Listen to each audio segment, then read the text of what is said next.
أعوذ بالله من الشيطان الرجيم.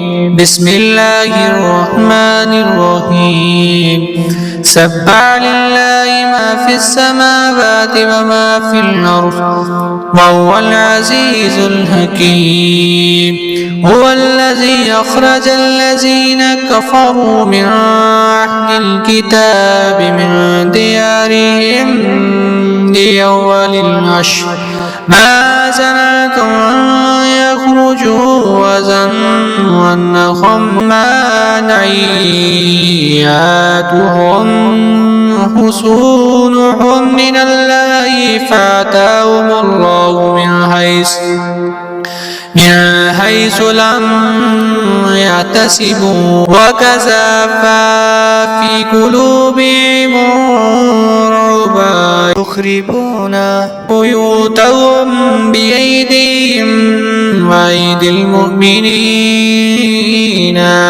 فاعتبروا يا أولي الأبصار.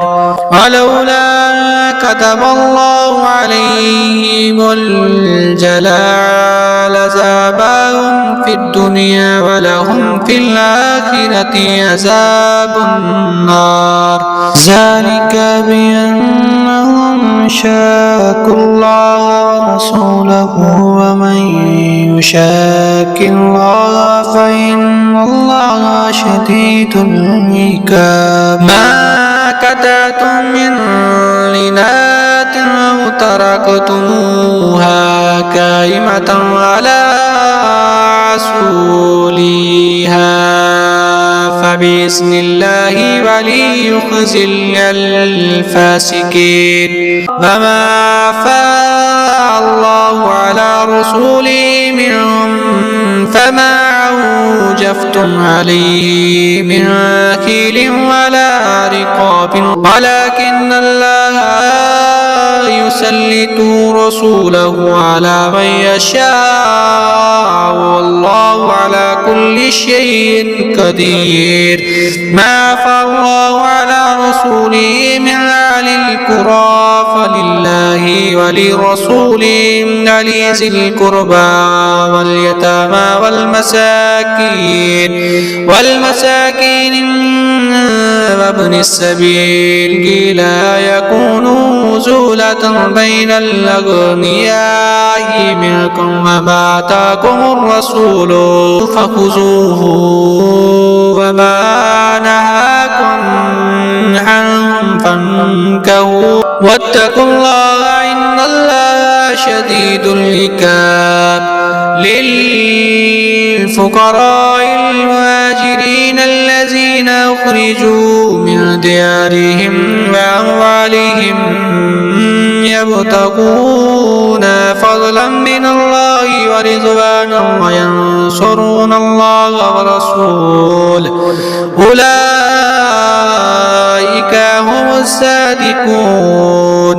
والذين تبعوا الدار والإيمان من قبلهم يحبون من هاجر إليهم ولا يجدون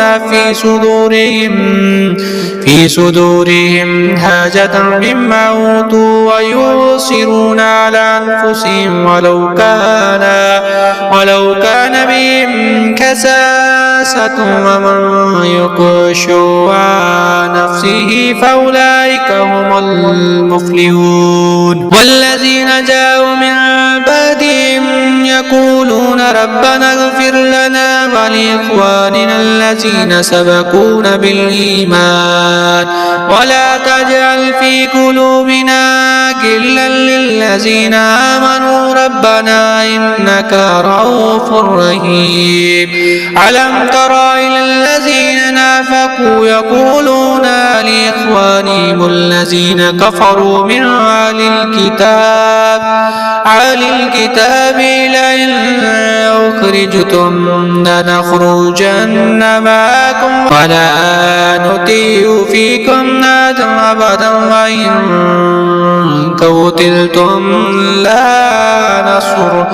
لا ننصرنكم والله يشهد إنهم لكاذبون لئن أخرجوا لا يخرجون معهم لئن قتلوا لا ينصرونهم ولئن نصروهم لا يولون الأدبار ثم لا ينصرون لا أنتم أشد رهبة في صدورهم من الله ذلك بأنهم قوم لا يفقهون لا يقاتلونكم جميعا إلا في قرى محصنات أو من وراء